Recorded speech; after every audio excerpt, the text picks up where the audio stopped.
Hello guys, Gufis here, and today we are continuing our camera tracking tutorial. So this is part 2, and we're going to place our objects into our 3D space so they properly match up. They have, you know, they're being actually tracked in the video. And in the next part, we're going to render it out by using your computer to render out, but I'm going to show you a tip how to and where to render your projects. So without further ado, let's begin. So we left off last video right here. So I don't remember. Okay, so we have set the background scene and tracking scene. Yes, we have.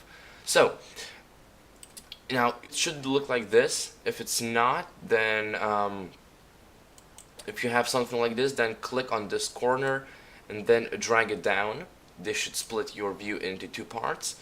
And then up here, select 3D viewport. Now, if you're having something like this that is not being locked on camera, click 0 on your keyboard, and that should place your view into camera. So, okay, I'm just gonna hide this a little bit down, and we're gonna zoom in. So, as soon as I play it, it's being quite choppy. Let's prefetch so it's not as choppy as it is now. 1 second. Okay, brilliant. Now, as you can see, it is being tracked, but I mean, its rotation and scale is not correct. As you can see, if we script through the timeline, we can see it's being locked in one position. So, right now we're going to select our floor and scale. Now, if we go down if we go to Solve tab and we go down, there should be these orientation tab properties. So now we're gonna use these few trackers to define a scale, x-axis and y-axis, and floor.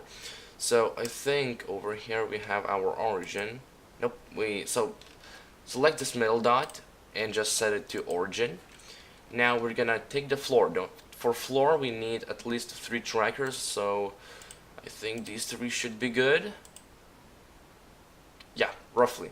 Now it's gonna place this one on the last tracker you picked. So if you want to recenter again, you want to select your origin point and click set origin. Now it should be in the middle. Okay, next let's set a scale. For this we need 2 different trackers, and I know that from this tracker to this tracker it is 1.5 distance units in this example. So we're gonna set the scale. No wait, this is 2.5, isn't it? Yeah, it's 2.5, excuse me. So this has to be 2.5. Okay, so we have defined our origin point, our floor, and scale. So the last thing we haven't done is we haven't set our x and y axis. Now, why are we doing this? So we do this because we want to have orientation based off our trackers. Because, for example, if I go to scale this one, for example on Y, as you can see, it's not going very nicely along this edge, along the shelf. So if I try to rotate it, I can kind of eyeball it and then scale it up. Scale it up on Y. Oh, that's actually pretty good eyeball rotation. But whatever, you're not gonna have a brilliant or accurate results. So this is why we're doing this. So we're gonna select this top part, this top tracker, and we're gonna click set x-axis. So now this should properly orientate it. If it's not, just gonna, there's our camera. Just gonna increase the opacity of our background image. Now, as you can see, it's a bit off the edge, so let's try to setting this to, nope, not this one. Let's try using this one as an x-axis. And now we can see it's actually pretty good. As we can see, this line is going in, I don't know how to say, it's like equal space between this edge or this wall and this line. So yeah, that's pretty much good. This is still not good. Let's try this one maybe. Nope, definitely not. This one on y-axis, nope, doesn't do much. And this is definitely can be the true. Yep. So we're gonna use this one as an x-axis, I think. No, this one. Yep, as an axis because it's like the most closest to our real life scale and orientation. Oh, by the way, if you want to pan around, hold shift and then middle mouse button, because if you would just click middle mouse button, you're just gonna rub or orbit around the object. We don't want that, so we're gonna hold shift to pan around, and yep, that's it. So I don't think we'll need this one anymore, so we'll just, you know, lower this down a bit, and we're gonna zoom in with scroll wheel. And yeah, that's pretty much it. If we play through the timeline, as you can see, all our objects, even the sun, is being correspondingly, you know, put into location it has to be because of the tracking capabilities or tracking points. So now what we can do is we can obviously extend. Now this is going to be our shadow catcher. We don't need this cube for now. This is going to be our shadow catcher. If we go to here, cycle settings, as you can see, shadow catcher is enabled. So if we go to rendered view, you're going to see that it's not going to be rendered. Only the objects on it, let's for example place a cube and let's lift on Z by 1, we should have only the object is going to be rendered. Now as you can see, there is no shadows on our shadow catcher. So top here on top right, we should have this collections menu. So we don't want any of this to be in our background. We're just gonna hold shift and we're gonna select both of these light and ground objects, and then we're gonna put it into foreground. Now as you can see, shadows are being casted, and yeah, light is still not in the foreground. Oh, come on, light. Oh, excuse me, I have one light already. That creates errors. Can I delete you? Yes, I can. So now we don't actually need background collection, so we can just select the collection and click delete. And then top here, top right corner, we're gonna select this background layer, and we're just gonna click this cross to remove it from our layer collection menu. Now once we head to our camera view by clicking 0, you can see there is some subtle shadows on here, because as you can see, no shadows. With some shadows, it definitely looks way better. So we don't need this cube now. Let's hop to solid view, or the different view. This is done by clicking Z and then selecting the view you want. So yeah, and now we're gonna extend our shadow catcher in case we want to add something very big that has a lot of shadows. So as you can see, this is not perfect, so we're gonna do a little trickery of perspective, and we're gonna head to edit mode. And if we select this vertex mode, we should have these dots around, and we can actually move them around as we like. So I'm going to head to the last frame because I know it's gonna be the most change from this side. So we're gonna take this one, and we're gonna hit G and on X. Now as you can see, if we're getting here, it's being like this dot is being like way closer to the shelf than being over here. You can see, nope, you can see that this is like that much of a gap. And now if we, for example, move it back on X, as you can see, there is almost no gap between the shelf and the dot. So yeah, that's, you know, a little imperfections. So we're gonna move this one on Shift Z. Now by holding Shift and selecting one of the axes, will remove the axis from the movement. So if I hold Shift Z, I'm going to move on every X except the Z axis. So we're gonna move around here. Now Shift turns on the super precise mode, and Control turns on snapping. We just want to, we're gonna move it roughly so it is Okay, I'm not gonna do now. We're just gonna scale it up on Y, no, on X, so we can roughly get the scale. Now, as you can see, this is going to be a bit troubleshooting because this is a bit overshot. This has a little gap. It's not directly, I mean, it's not aligned with this wall. So, as you can see, this looks good to align to this one, but it's already overlapped with this one. So we're going to use a few different methods. So, just gonna move it on X, just around the middle, so we can scale it up nice and proportionally. Okay, so now I want this corner to match this corner. So I can kind of see where it is. So let's hop to edit mode, and let's move on G. Let's move with the G and on all axes except Z, and we're going to kinda align this one with the corner, and we're going to use this corner align with this edge on here, on this, I don't know, side. Now this is not perfect, so we're going to move it on Y roughly like this, and we have like the result we're looking for. Okay, so now this is a bit extended more than we need, but oh, it's not. I think it's going to, yep, it's off. So yep, we need to scale this one even more. So G, I mean, move it. If you're in vertex mode, you can move it. It's gonna look like extruding or scaling up on. So let's move it on X, roughly around this side, and let's play through. As you can see, it's being properly locked and being in one place, not sliding around or anything. So yeah, that's pretty good result. Now we just have to, oh, nope, 0, shift, okay. We're going to move this dot in Y because, as you can see, it's a bit cut off. So like that. So now, if we're looking from this view, you can see it's distorted and not looking nice.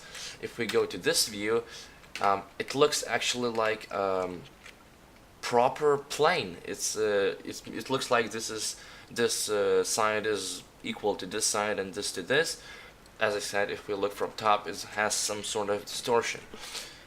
Okay, so now let's fix this little thing here by going into edit mode. Let's split in a few different I don't know how to selections, I think, or sides. So by clicking Control R, you can enter this division mode. I'm going to maybe put 4 of them. No, maybe 3 of them should do. And we're going to roughly, you know, place this to be aligned with this edge. So we're gonna select these 2 parts, or these 2 edges, and we're going to extrude on X. And yeah, this is good. This will have to be moved a bit back, and roughly this should be good. Okay,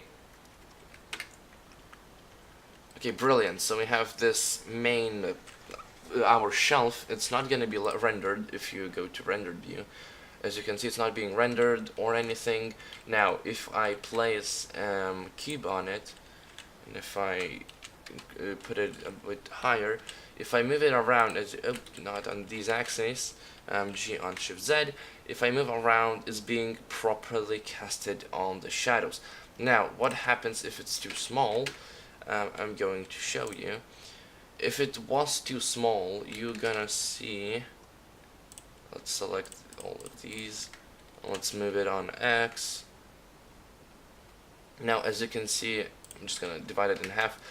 If I were be doing that, as you can see, half of the shadows are being displayed and another half is not being displayed.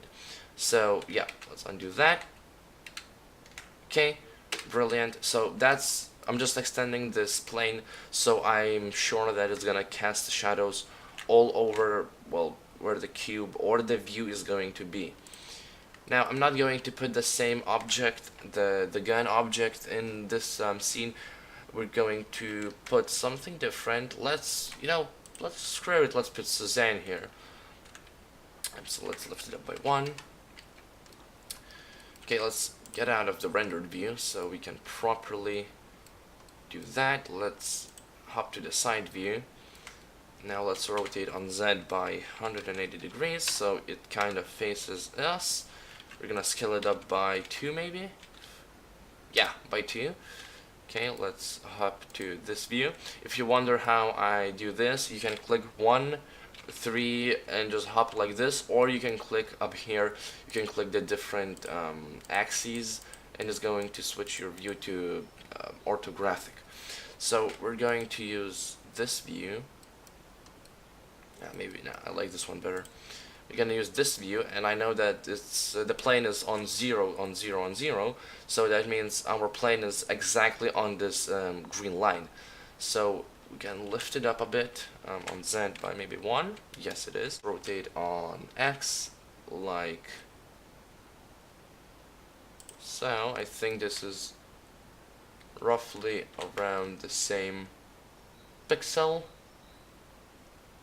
Okay, now this should be aligned as well.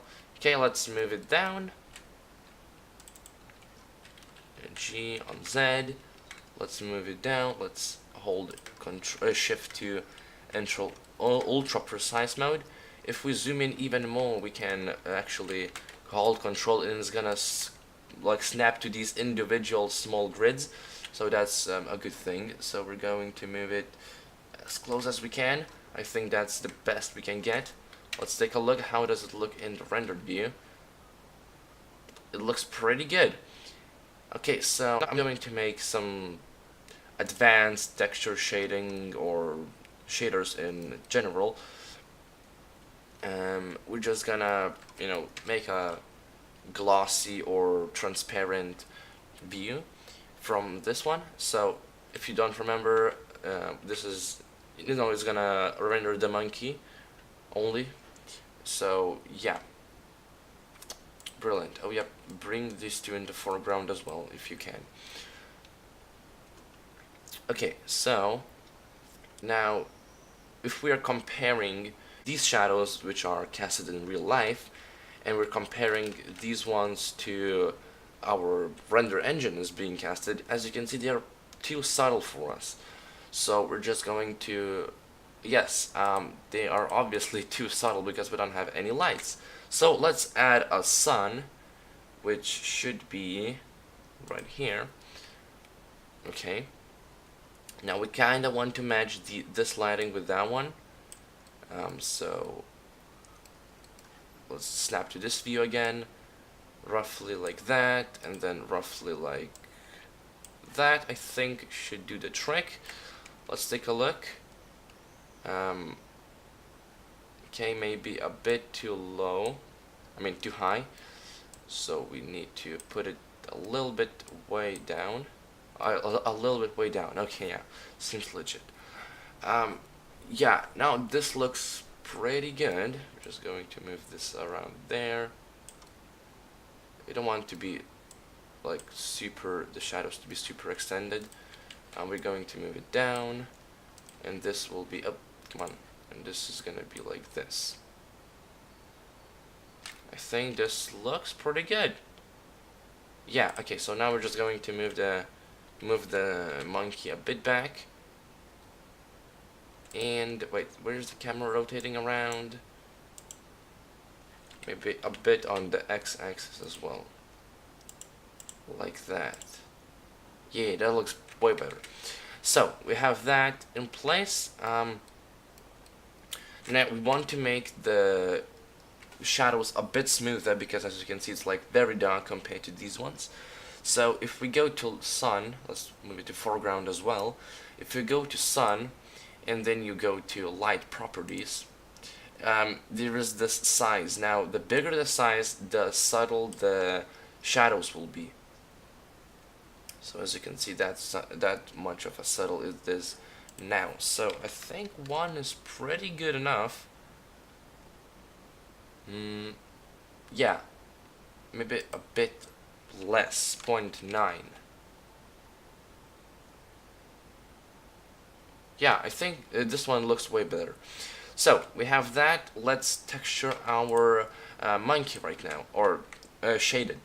So we're going to head to material. We're going to select our Suzanne, and then we're going to click create new material. Now you can, if you know how to use nodes, go ahead, use some nodes, make it spectacular and look nice. But I, not gonna lie, I don't know. So yeah, we're just gonna deselect. Deselecting is double clicking A. Well, fast double clicking A. So I don't know nodes, so I'm just going to select probably glass,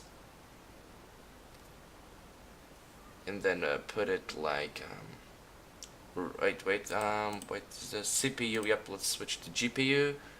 This should be a bit quicker for us. Okay, now we've done a lot of work, so let's save our project by Control S.